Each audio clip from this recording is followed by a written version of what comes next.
ॐ नमः परमहंसाय स्वादितचरणकमलचिन्मकरन्दाय भक्तजनमानसनिवासाय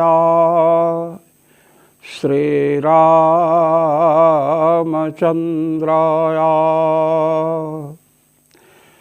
यत्र यत्र रघुनाथकीर्तनं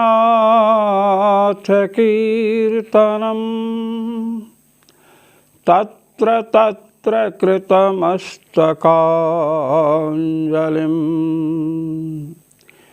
बाष्पवारि परिपूर्णलोचनं मारुतिं नमत राक्षसान्तकम् सीतानाथसमारम्भां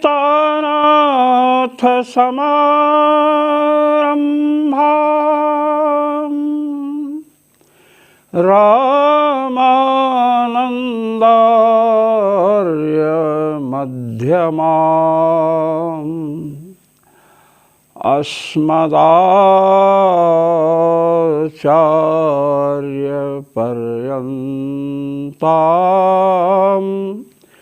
वन्दे गुरुपरम्परां वन्दे गुरुपरम्परां सर्वेश्वर श्रीरघुनाथो विजयते तराम। कर्तृधिकरण चल रहा था जिसमें सांख्यवादियों की ओर से पूर्व पक्ष किया गया कि प्रकृति ही कर्त्री है, जीवात्मा कर्ता नहीं है,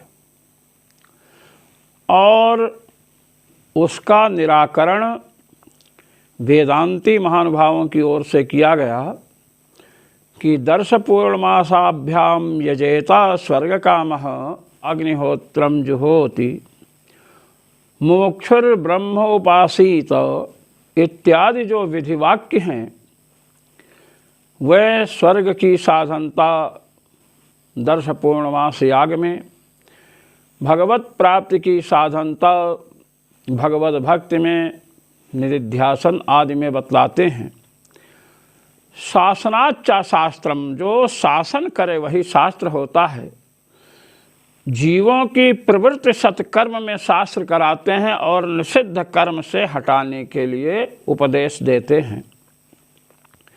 प्रकृति को कर्त्री मानेंगे तो प्रकृति तो जड़ है, प्रकृति के गुण भी जड़ हैं, इसलिए उनमें कर्तृत्व संभव नहीं है। उसको कौन प्रवृत्त करा सकता है? इसलिए जीव ही करता है।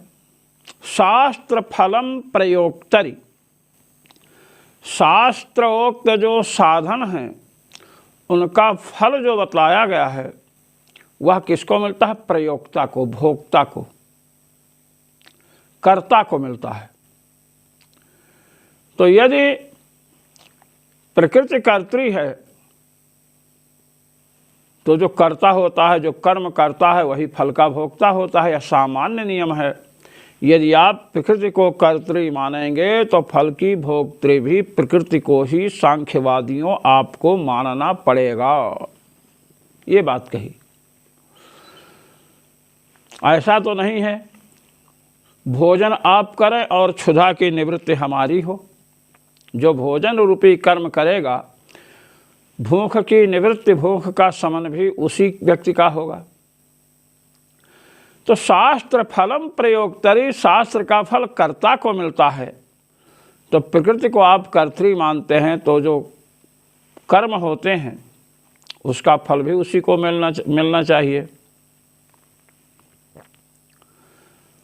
और पुरुष का बहुत्व आपने सिद्ध किया है। सांख्य कारिका में पुरुषो अस्ति भोक्तृभावात्, आपके यहाँ कहा गया है कि पुरुषो अस्ति भोक्तृभावात्। भोक्तृभावात् माने भोक्तृत्व, पुरुष है क्योंकि भोक्तृत्व प्रकृति में संभव नहीं है। कर्म फल का भोक्ता कोई है और वह कौन है? पुरुष है। तो भोक्ता तो पुरुष को मानते हो और कर्ता उसे नहीं मानते हो, कर्ता प्रकृति को। तो आपके इस सिद्धांत के अनुसार हम भोजन करें तो जितने सांख्यवादी हैं सबका पेट भर जाना चाहिए, सबके भूख की निवृत्ति हो जानी चाहिए, क्षुधा का शमन हो जाना चाहिए। तो आप लोग भोजन करना छोड़ दो और उसके बाद आप सबकी भूख मर जाए, आप क्षुधा निवृत्ति का अनुभव करें तो आपके सिद्धांत पर विचार किया जाए।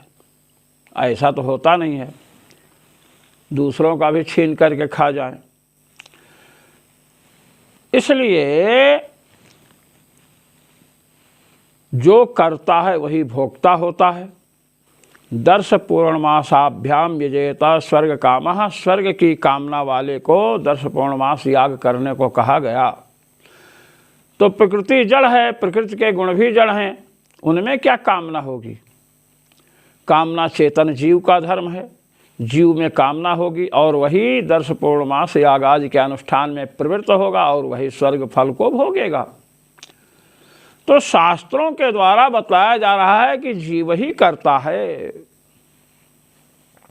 अब प्रकृति में आए,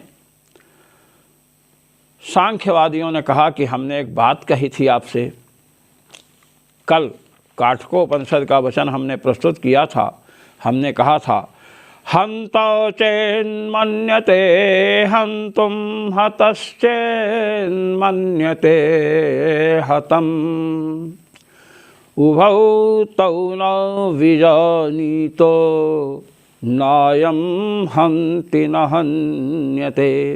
काठकोपनिषद का, कठोपनिषद का वचन है कि जो इसको हनन करने वाला समझता है और मारा गया, मारने वाला और मरने वाला समझता है, ये दोनों नहीं जानते हैं। नायम हन्ति न हन्यते, ना ये मारता है और ना मरता है। तो हनन क्रिया का कर्ता जीवात्मा नहीं है, ये बात कल कही गई थी आपके समक्ष। और हनन क्रिया का आश्रय भी नहीं है, हनन क्रिया का कर्ता भी नहीं है और इसका हनन हो, वध हो, ऐसी बात भी नहीं है। इसका क्या उत्तर है आपके पास? क्या उत्तर तो सुनिए, इतना उत्तर देंगे कि सुनते सुनते आपके कान के घाव ठीक हो जाएंगे। यत्तु हंता चेन्मन्यते हंतुम इत्यादिभिः अकर्तृत्वमेव आत्मनो विहितम् तच्च आत्मनो नित्यतया उपपद्यते। भगवत बात श्री स्वामी रामानंदाचार्य जी महाराज सांख्यवादियों के शंका का समाधान कर रहे हैं कि आपने जो ये कहा हंता चेन मन्यते हंतुम, जो इसको हंता समझता है, मारने वाला समझता है या मरने वाला समझता है, हनन क्रिया का कर्ता और हनन का आश्रय, हनन क्रिया का आश्रय, ये दोनों नहीं जानते हैं। ना ये मारता है अर्थात ना ये हनन क्रिया का करता है और ना इसका हनन होता है, वध होता है। तो इसके द्वारा तो आत्मा में कर्तृत्व का निषेध किया गया। कहते हैं वाह भाई, अरे आत्मा हंता इसलिए नहीं है और आत्मा ना तो मारता है ना मरता है।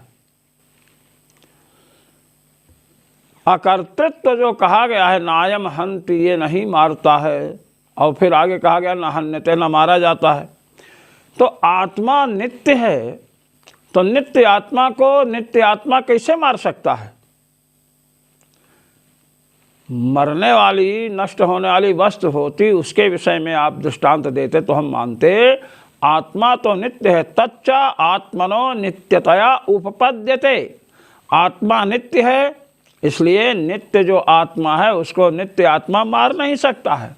सभी के आत्मा नित्य हैं, कोई भी आत्मा किसी आत्मा को मार नहीं सकता है और कोई भी आत्मा मर नहीं सकता है। तो आत्मा का वध करने लायक है ही नहीं। कोई करता है क्या आत्मा का वध? शरीर का हनन हो सकता है, किंतु शरीरी जो आत्मा है उसका हनन नहीं हो सकता है। तो आत्मा नित्य है, इसलिए कह दिया गया कि ये हनन क्रिया का कर्ता नहीं है और हनन का आश्रय भी नहीं है।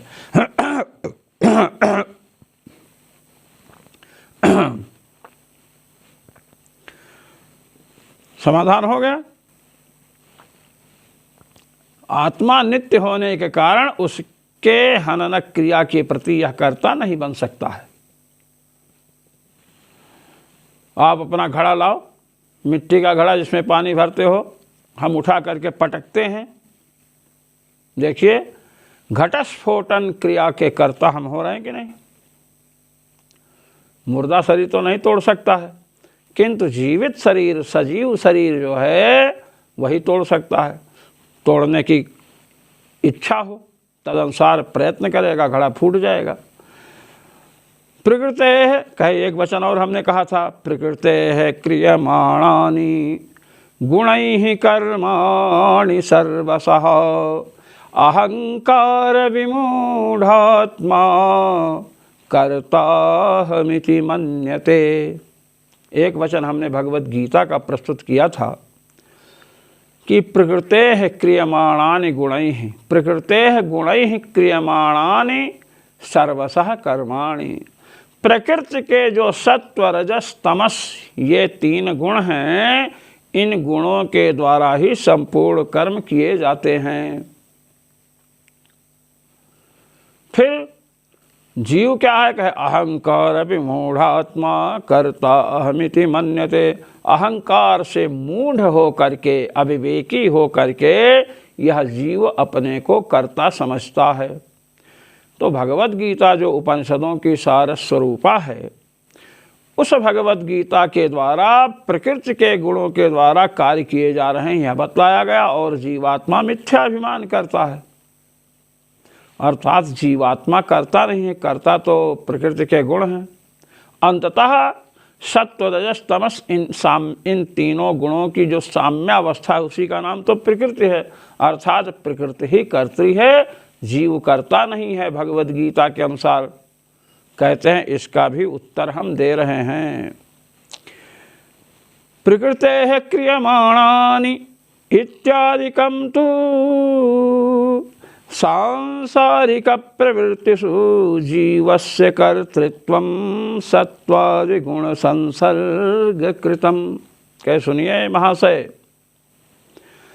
प्रकृतेः क्रियमाणानि गुणैः कर्माणि सर्वशः, ये वाक्य जो आपने भगवत गीता का प्रस्तुत किया है, उसका प्रकृति के गुण ही करता है, इसमें उसका तात्पर्य नहीं है। प्रकृति के गुण करता तो जीव ही है। अब प्रकृति के गुणों को कर्ता क्यों कहा गया? कहते जो सांसारिक प्रवृत्ति है जीव की, घट लाना, पट लाना, किसी का उपकार करना, किसी का अपकार करना, ये जो सांसारिक प्रवृत्तियां हैं, इनमें जो जीव का कर्तृत्व है, सांसारिक कार्यों का कर्ता जो जीव है, यह कर्तृत्व सत्वादि गुणों के संपर्क के कारण है। सत्व रजस तमस ये 3 गुण हैं। सत्व गुण की मात्रा जब शरीर अंतःकरण में बढ़ी, शरीर में बढ़ी, तो महाराज क्या करेगा? अच्छे कार्यों को करेगा। और रजोगुण की मात्रा बढ़ी तो चंचलता करेगा, और तमोगुण की मात्रा बढ़ी तो सोता रहेगा। शरीर में प्रमाद, आलस्य इत्यादि रहेंगे तो अच्छे कार्य करना, चंचलता करना, अविवेकमय कार्य करना, निषिद्ध कार्य को करना, ये सब जीवात्मा में इनके प्रति जो कर्तृत्व आता है वह सत्वादि गुणों के कारण आता है, सत्वादि गुणों के संसर्ग से, संपर्क से आता है। न स्वरूप प्रयुक्तम, स्वरूप प्रयुक्त नहीं है। संसार की प्रवृत्तियों में जीव का जो कर्तृत्व है वह स्वरूप प्रयुक्त नहीं, अर्थात स्वाभाविक नहीं है। अतः तदेव अस्य जन्म मरण हेतुर्भवति इत्यभिहितं तत्रैव।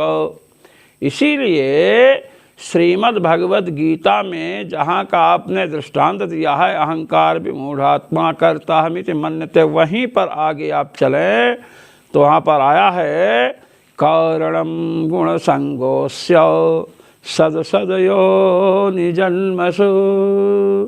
13वें अध्याय का 21वां श्लोक है। और प्रकृते क्रियमाणानि गुणैः कर्माणि सर्वशः, ये श्लोक 13वें अध्याय का 21वां श्लोक है। चलिए आइए, गीता में ही कहा गया है कि गुणों में जो आसक्त है, गुणों का जो संपर्क है, जीव का सत्व गुण रजस तमस इन तीनों गुणों से जो संपर्क है, यही संपर्क, यही संबंध सदसद जो योनि है, अच्छी योनि मनुष्य देवता इत्यादि, और निकृष्ट योनि असद योनि बिच्छू साप गोजर बन जाना, इन योनियों में जाने का कारण क्या है? गुणों का संपर्क। गुणों के अनुसार सत्व गुण का संपर्क हुआ, सत्व गुण का प्राचुर्य हुआ तो सुंदर कार्य करेगा, शास्त्रानुमोदित कार्य करेगा। रजोगुण का प्राचुर्य हुआ तो ऐसे कार्य करेगा जिससे ख्याति मिले, और तमोगुण का कार्य हुआ तो अपने को ही परमात्मा समझने लगेगा। ईश्वरो हम अहम भोगी सिद्धो हम बलवान सुखी। मैं ईश्वर हूँ, सर्वत्र मेरा ही साम्राज्य है, मैं भोगी हूँ, मैं सिद्ध हूँ। शरीर को लेकर के तमोगुण का प्राचुर्य होने पर अभिमान करेगा। तो सुंदर योनि हो, उच्च योनि में या तुच्छ योनि में जो जन्म हो रहा है वह उच्च और तुच्छ कर्मों के कारण हो रहा है। और उच्च कर्म में कारण कौन बन रहा है? सत्वगुण बन रहा है। मध्यम श्रेणी की जो योनि मिलती है उसमें कारण कौन बन रहा है? उन कर्मों में कारण कौन बन रहा है? रजोगुण बन रहा है। और तमोगुण प्रधान जो योनि मिलती है उसमें कारण कौन है? तमोगुण। तमोगुण के कार्य हैं कारण, तो तमोगुण के कारण कर्ता जीव हुआ। सत्वगुण के कारण अच्छे कार्यों का कर्ता हुआ, मध्यम कार्यों का कर्ता रजोगुण के कारण हुआ। तो गुणों के रहने पर उन कार्यों में प्रवृत्ति होती है, और गुण ना हो, स्वरूप में स्थित हो जाए तो प्रवृत्ति उनमें होती ही नहीं है। तो कारणम गुण संगोस्य सदसद योनि जन्मसु। सत और असत, उच्च और नीच योनियों में जो जन्म होता है वो गुणों के संग के कारण होता है। इसलिए इसी को प्राप्त विवेकन न्याय कहते हैं, और न्याय दर्शन की भाषा में इसको अन्वय व्यतिरेक कहते हैं। वह्नि सत्वे धूम सत्ता और वह्नि भावे धूमा भाव। वह्नि की आग की सत्ता रहेगी तभी धूम हो सकता है, और आग की सत्ता न हो तो धूम नहीं हो सकता है। आइए, न स्वरूप प्रयुक्तम अतस्तदेवास्य जन्म मरण हेतुर्भवति इति अभिहितं तत्रैव। भगवद गीता में ही बात कही गई है। कारणम गुण संगोस्य सदसदयो निजन्मसु। उच्च और नीच योनियों में जन्म का कारण कौन है? ये तीनों गुण ही हैं। सत्वगुण के विरुद्ध से अच्छा कार्य किया, अच्छी योनि में गया, इसी प्रकार समझना चाहिए। अतो विवेकी गुण संसर्ग कृत कर्मसु आसक्तिम विहाय तत्राहम बुद्धि परित्याग पूर्वकम तत्तत्कर्म कुर्वन्नपि तज्जन्य पुण्य पापाभ्याम न लिप्यते इत्याह। कहते इसीलिए जो विवेकी लोग हैं, देह से आत्मा को भिन्न समझने वाले लोग हैं, वे कर्मों को समझते हैं कि जो भी कर्म हो रहा है गुण के संपर्क के कारण हो रहा है, गुण से संबंध है जीव का इसलिए हो रहा है। इसलिए कर्मों में आसक्ति छोड़ देते हैं। कर्मसु आसक्तिम विहाय। और कर्म में अहम बुद्धि, जो कर्म होता भी है उसमें अहम बुद्धि का परित्याग कर देते हैं। मैं करता हूँ ये नहीं। चाहे ब्रह्मज्ञानी हो, भगवत प्राप्त पुरुष हो, भोजन तो एक सांसारिक प्राणी भी करता है और एक ब्रह्मज्ञानी भी करता है। सांसारिक प्राणी रस ले लेकर के भोजन करता है और अभिमान रखता है, मैं खा रहा हूँ, मैं मोटा हो जाऊँगा, मुझ में इतनी शक्ति आ जाएगी। ब्रह्मज्ञानी यह मनन कर रहा है कि शरीर भोजन कर रहा है, मैं इससे पृथक हूँ, मैं सच्चिदानंद घन हूँ, भगवान का अंश हूँ। इस प्रकार तो अहम बुद्धि परित्याग पूर्वक उन कर्मों को जब करेगा, जब अपने में अहंकार ही नहीं लाएगा, मैं शरीर से भिन्न हूँ, सच्चिदानंद घन हूँ, कर्म तो शरीर के द्वारा हो रहे हैं, इसलिए उन कर्मों से जन्य जो पुण्य है अथवा पाप हैं उनसे लिप्त नहीं होता है। भगवती गीता यह कह रही हैं, तत्त्ववित्तु महाबाहो गुणकर्म विभागयोः गुणा गुणेषु वर्तन्त इति मत्वा न सज्जते यस्य नाहं कृतो भावो बुद्धिर्यस्य न लिप्यते। भगवद गीता। हे महाबाहो, हे आजान बाहु पार्थ, जो तत्ववेत्ता हैं वे गुण और कर्म का विभाग समझते हैं। गुण कारण हैं और कर्म कार्य हैं। मुझ में जो कर्तृत्व का आभास हो रहा है वो देहाभिमान के कारण हो रहा है। गुणा गुणेषु वर्तन्ते, ये त्रिगुणमयी प्रकृति है। इंद्रियां विषयों में जा रही हैं, इंद्रियां भी प्रकृति हैं और विषय भी प्रकृति ही हैं, तो गुण गुण में वर्त रहा है। इस प्रकार मत्वा माने मनन करके न सज्जते, उनमें आसक्त नहीं होते हैं। अब किसकी बुद्धि कर्म में लिप्त होती है, कौन कर्मों से लिप्त होता है, किसे कर्म का फल भोगना पड़ता है, इस पर कह रहे यस्य नाहं कृतो भावो बुद्धिर्यस्य न लिप्यते। अहंकृत भाव, अहंकार वाला भाव जिसमें नहीं है, मैं करता हूँ। एक विद्वान थे और कर्म करते थे, बड़ा अहंकार रहा कि मैं कर रहा हूँ, मैं कर रहा हूँ। अब विद्वान तो थे ही, कुछ कुकर्म हुआ। अब नरक यातना भोगने के लिए जब यमराज के समीप पहुँचे, यमराज से पूछे हमें क्यों लाया गया आपके यहाँ, यहाँ तो बड़ा अंधेर है।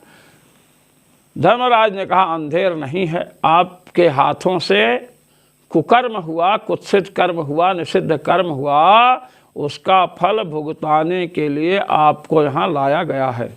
नरक भोगेंगे चले जाएंगे। तो विद्वान ने कहा कि हमारे हाथों से, अरे इस हाथ को आपने हमारा कैसे कह दिया यमराज जी, हाथ के देवता तो इंद्र हैं, हाथ के हस्त के देवता इंद्र हैं, पाद के देवता भगवान विष्णु हैं, तो हाथ के द्वारा कर्म हुआ तो इंद्र को फल मिलना चाहिए। यमराज निरुत्तर हो गए कि बात तो सही कह रहे हो। अपने गणों से यमराज ने विचार किया कि यह है तो बड़ा धूर्त, अपनी विद्वत्ता का दुरुपयोग कर रहा है, इसे कुछ दिन के लिए और भेज दो, बाद में लाना। यमदूतों ने कहा कि विप्रवर, आपकी बुद्धिमत्ता से, आपकी विद्वत्ता से संयमिनी पुरी के महाराज यमदेव प्रसन्न हो गए और कह रहे हैं कि आप जाइए, आनंद कीजिए। अब यहाँ आए शरीर में।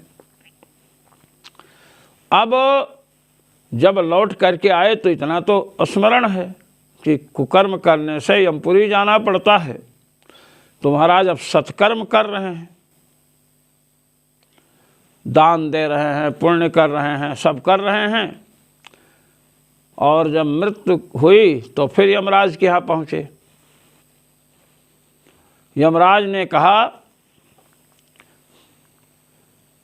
कि आपको यमपुरी आना तो नहीं चाहिए था, किंतु आपने इतना सत्कर्म किया है कि आपके दर्शन की इच्छा से मैंने आपको यहाँ बुलाया है। मैं आपके दर्शन से पवित्र हो गया, आपने बड़ा कर्म किया है।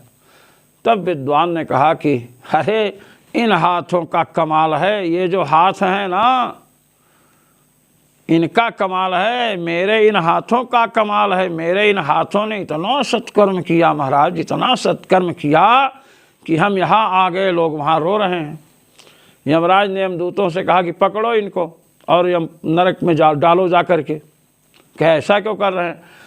यमराज ने कहा पहले जब आपको कहा गया कि आपके हाथों से पाप कर्म हुआ है, आपको नरक भोगना पड़ेगा, उस समय आपने कहा कि ये हाथ जो है इसका देवता इंद्र है, तो इंद्र को फल मिलना चाहिए, तो आप बात बना रहे थे। अभी जब कहा कि आपके हाथों से बड़ा कर्म हुआ तो आप कह रहे तो मेरे हाथ हैं, तो जब मेरे हाथ अभी आपके हाथ हैं तो पहले भी तो आप ही के हाथ थे। अभी तो इंद्र का हाथ आप नहीं मान रहे हो कि इंद्र इसके देवता हैं, आपने पहले भी नहीं माना, इसलिए भोगो जा कर के नरक, उसके बाद अच्छे कर्म का फल भी भोग लेना। अस्तु।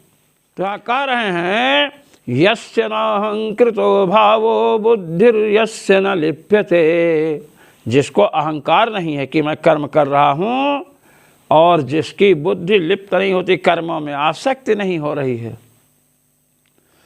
निश्चयात्मिका बुद्धि, हम ये कर्म करेंगे ही, अब लीजिए हम यह कर्म करेंगे ही, निश्चयात्मिका बुद्धि हुई तो हम शरीराभिमान देहाभिमान हो गया, कर्म करेंगे, लीजिए कर्तृत्व आ गया। तो जिसका अहंकार भाव नहीं है, जिसकी बुद्धि लिप्त नहीं होती है, वह इन लोकों को संपूर्ण प्राणियों का वध भी कर दे तो उन पापों से लिप्त नहीं होता है। तस्मात् जीवः कर्तैव, भगवत पाद श्री स्वामी रामानंदाचार्य जी महाराज भाष्य करते हुए कह रहे हैं, इसलिए जीव ही करता है। दर्श पूर्णमासाभ्याम यजेत स्वर्ग कामः अग्निहोत्रम जुहोति मुमुक्षुर ब्रह्मोपासीत इत्यादि विधिवाक्य जो स्वर्ग का साधन, मोक्ष का साधन बतला रहे हैं, उन साधनों को बतलाते हुए जीव को प्रवृत्त करते हैं, स्वर्ग प्राप्त करना चाहे, चाहे मोक्ष प्राप्त करना चाहे। तो प्रवर्तनत्व, शास्त्र प्रवर्तक होते हैं, प्रवृत्त कराते हैं। प्रकृति अचेतन है, जड़ की प्रवृत्ति कोई करा नहीं सकता है, जीव चेतन है, इसलिए उसको प्रवृत्त कराते हैं। और एक बात बतलाऊं, श्रीमद् भगवद गीता में ही एक बात और कही गई है। क्या? आपने कहा ना अहंकार विमूढ़ात्मा कर्ता हमिति मन्यते, कहते हैं एक तो बताया कारणम गुण संगोस्य सदसद योनि जन्मसु, सांसारिक प्रवृत्तियों के प्रति जीव का कर्तृत्व जो है किसके कारण है? गुणों के कारण है, इसलिए गुणों को कर्ता कह दिया गया। गुण ना हो तो सांसारिक कार्य नहीं करेगा। अब इसके कर्तृत्व का सर्वथा निषेध नहीं है। देखिए 5 कोई भी कार्य हो उसमें 5 कारण बतलाया गया। अधिष्ठानम तथा कर्ता, गिनते जाइए, अधिष्ठानम तथा कर्ता करणम च पृथक विधम विविधश्च पृथक चेष्टा दैवम चैवात्र पंचमम। 5 को कारण बताया गया। अधिष्ठान आश्रय, कर्ता करण इंद्रियादि, चेष्टा और दैव, ये 5 कारण हैं। जैसे चंदन का डिब्बा है यहाँ रखा, तो चंदन का डिब्बा जो रखा गया, रखना जो कार्य हुआ, तो अधिष्ठान क्या हुआ? ये हाथ। कर्ता मैं हुआ क्योंकि मैंने रखा। अब किसके द्वारा रखा? हाथ के द्वारा हाथ पर रखा, करण हो गया हाथ। और चेष्टा हुई, और दैव, दैवम चैवात्र पंचमम, दैव माने ईश्वर। तो 5 कारण हुए ना, ऐसे आप समझिए। अब 5 तो कारण हुए किसी कार्य के। अब भगवत गीता में यह बात कही गई कि 5 कारणों के द्वारा कार्य संपन्न होता है। अब जीव अपने को ही सब सर्वे सर्वा समझ बैठा है।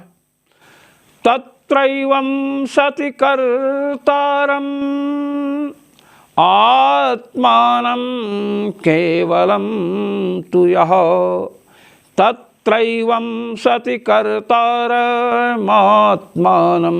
केवलं तु यः पश्यत्यकृतबुद्धित्वान् न स पश्यति दुर्मतिः। दुर्मति कहा गया, मूर्ख, दूषित बुद्धि वाला। तत्रैवं सति, अधिष्ठान, कर्ता, करण, चेष्टा और दैव, ये 5 कारण हैं। अब इन तत्रैवं सति माने इन 5 कारणों के होते हुए कर्तारम आत्मानम, तत्रैवं सति कर्तारम आत्मानम केवलम तु यः, इन 5 को बताया गया कारण। अब इन 5 कारणों के द्वारा कार्य होता है। अब केवल आत्मा को, कर्तारम आत्मानम केवलम तु यः, अपने आप को ही कर्ता समझ बैठना, मैंने ही सब कुछ किया है। कहते हैं पश्यति अकृत बुद्धित्वात्, जो अकृत बुद्धि है, पाप बुद्धि है, वही ऐसा सोचता है। जिसने गुरुजनों के चरणों में रह करके सत्संग नहीं किया है, वही व्यक्ति ऐसा समझता है। न स पश्यति दुर्मतिः, 5 कारण हैं। अधिष्ठान, कर्ता भी उसमें कारण है। तो केवल अपने को ही सब कुछ समझ लेना, अन्य 4 का वो कर देना कि नहीं हम ही सब कुछ हैं। तो कहते हैं नासा पश्यत दुर्मति, ये दूषित बुद्धि वाला है, दुर्मति, दुष्ट बुद्धि वाला है, वह समझ नहीं पा रहा है।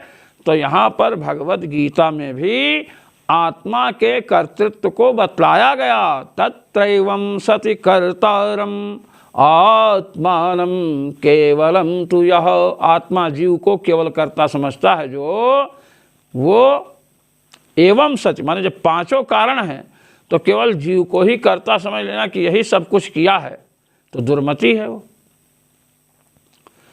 ये बताया गया। श्रुति भी कह रही कि जीव करता है। भगवती श्रुति कह रही हैं प्रश्नोपनिषद, एष हि द्रष्टा श्रोता मंता बोद्धा कर्ता विज्ञानात्मा पुरुषः।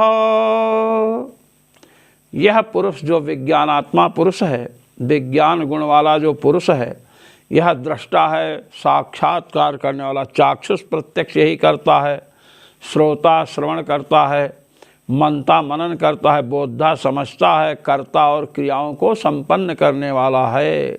इति स्पष्टम एव कर्तृत्वम अभिधत्ते श्रुति। इस प्रकार भगवती श्रुति, भगवान वेद स्पष्टतया जीव को कर्ता कहते हैं, जीव के कर्तृत्व का उद्घोष करते हैं, इसलिए जीव कर्ता है। उपादानाद् विहारोपदेशाच्च, द्वितीय अध्याय के 3 पाद का 35वां सूत्र है। भगवत पाद श्री शंकराचार्य जी ने क्या किया कि विहारोपदेशात को अलग कर दिया पहले, और उपादानात इसको पृथक कर दिया है। किंतु भगवत पाद श्री स्वामी रामानंदाचार्य जी महाराज एक ही सूत्र पढ़ रहे हैं, उपादानाद् विहारोपदेशाच्च, द्वितीय अध्याय के 3 पाद का 35वां सूत्र। भगवान कृष्णद्वैपायन व्यास कह रहे हैं इसलिए भी आत्मा ही करता है, जो हम युक्ति और प्रमाण प्रस्तुत करने जा रहे हैं। इतश्चात्मनः एव कर्तृत्वम्, इस कारण भी आत्मा में ही कर्तृत्व है, प्रकृति में कर्तृत्व नहीं है। क्या? तदेतेषां प्राणानां विज्ञानेन विज्ञानमादाय। ये लीजिए बृहदारण्यकोपनिषद है, चतुर्थ अध्याय का वाक्य। एतेषां प्राणानाम, ये जो पंच प्राण हैं, इनको विज्ञानेन, विज्ञान के साथ, विज्ञान को लेकर विज्ञान के साथ जाता है। विज्ञान माने बुद्धि। पंच प्राणों के साथ विज्ञान को लेकर के, विज्ञानम आदाय, विज्ञान को लेकर के जाता है, विचरण करता है। तब आप ये बतलाइए, इसके द्वारा ले करके तो लिया, पांच प्राणों को विज्ञान के साथ लिया, तो कर्तृत्व तो जीव में आया कि नहीं? आगे ये तो 17वां वाक्य है। एवमेवैष एतान् गृहीत्वा, बृहदारण्यक चतुर्थ अध्याय का यह भी वाक्य है। इत्यात्मनो ग्रहण शक्त्युपादानत्व श्रवणात् अकर्तुः उपादानयोगात् तस्य कर्तृत्वमेव। भगवत्पाद श्री स्वामी रामानंदाचार्य जी महाराज कह रहे हैं कि बृहदारण्यक उपनिषद के ये दो वाक्य हमने प्रस्तुत किया, चतुर्थ अध्याय के वाक्य हैं। एक 17 नंबर का है, एक 18 नंबर का है। कहते हैं ग्रहण शक्ति उपादानत्व श्रवणात्, गृहीत्वा और आदाय, आदाय माने ले करके, और गृहीत्वा माने ग्रहण करके। ग्रहण शक्ति का उपादान सुना जा रहा है। भगवती श्रुति कह रहे हैं जीवात्मा विज्ञान को लेकर के, जीवात्मा इन सब को लेकर के। तो ग्रहण शक्ति उपादान का श्रवण होने से जो अकर्ता है, जिसमें कर्तृत्व है ही नहीं, वो किसी को लेकर चलेगा? जड़ पदार्थ घट है, जड़ पदार्थ शीशा है, जड़ पदार्थ है। अब हमको कहीं चलना होगा तो हम ना शीशा को लेकर के चलेंगे तिलक उलक लगाने के लिए, कि शीशा हमको लेकर के चल देगा? आप घट को लेकर के चलते हैं कि घड़ा आपको लेकर के चलता है? अब आप ये बतला दो। चेतन ही ना चेतन को लेकर के चलता है, तो इन सब को ग्रहण करके ले जाता है, इनको लेकर के। तो ग्रहण शक्ति का कथन होने से उपनिषदों में जीवात्मा में ही कर्तृत्व सिद्ध है। कहे और भी कहे कि ग्रहण करना हम मान सकते हैं, किंतु चलना फिरना, इधर उधर होना, ये सब कहे सुनिए।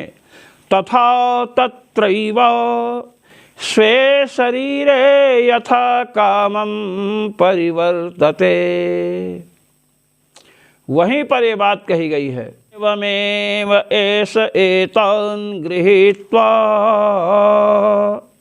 स्वे शरीरे यथा कामं परिवर्तते।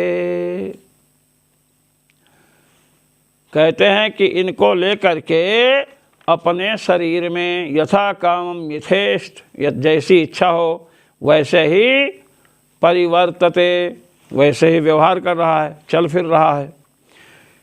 इति विहारोपदेशाच्च आत्मनः कर्तृत्वम, के इस प्रकार विहार का उपदेश किया गया है कि प्राणों को लेकर के जीव शरीर में इधर उधर संचरण करता है, इसलिए जीव ही करता है। भगवती श्रुति भी कह रही हैं, उपनिषद वेदांत इसको कहते हैं। जैसे अपने शरीर में ये सिर प्रधान है, मुंड, मूड़ कहते हैं ना, मूड़ हिंदी में, मुंड कहते हैं संस्कृत में। तो उपनिषद को श्रुति मुंड कहा गया है, श्रुति मूर्धा कहा गया है, वेदांत कहा गया है। व्यपदेशाच्च क्रियायां न चेन्निर्देश विपर्ययः, द्वितीय अध्याय के तृतीय पाद का 36वां सूत्र है। कहते सुनिए, इस सूत्र के द्वारा भी भगवान कृष्णद्वैपायन व्यास जीवात्मा का कर्तृत्व बतला रहे हैं।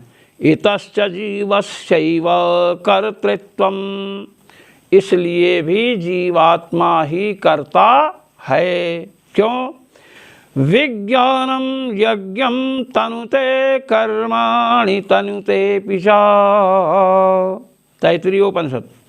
इति लौकिक वैदिक क्रियायाम विज्ञान शब्द वाच्यस्य आत्मनः कर्तृत्व व्यपदेशा जीवः कर्ता। कहते सुनिए, विज्ञानम यज्ञम तनुते, ये तैत्तिरीय उपनिषद का वाक्य है, द्वितीय अध्याय का। विज्ञानम यज्ञम तनुते कर्माणि तनुते अपिचा। विज्ञान जो है, विज्ञान अर्थात विज्ञानात्मा जो जीव है, यज्ञ का विस्तार कर रहा है, कर्म कर रहा है। तो लौकिक और वैदिक क्रिया, विज्ञानम यज्ञम तनुते, इससे तो वैदिक क्रिया का निर्देश किया गया, और कर्माणि तनुते, इससे लौकिक क्रिया का उपदेश किया गया।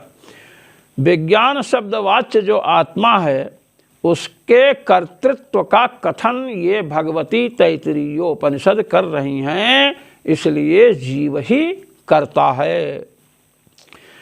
विज्ञान शब्देन बुद्धेर्व्यपदेश इति चेन्ना निर्देश विपर्ययः स्यात्। किसी ने कहा, सांख्यवादी ने कहा, भाई विज्ञान शब्द से बुद्धि का कथन है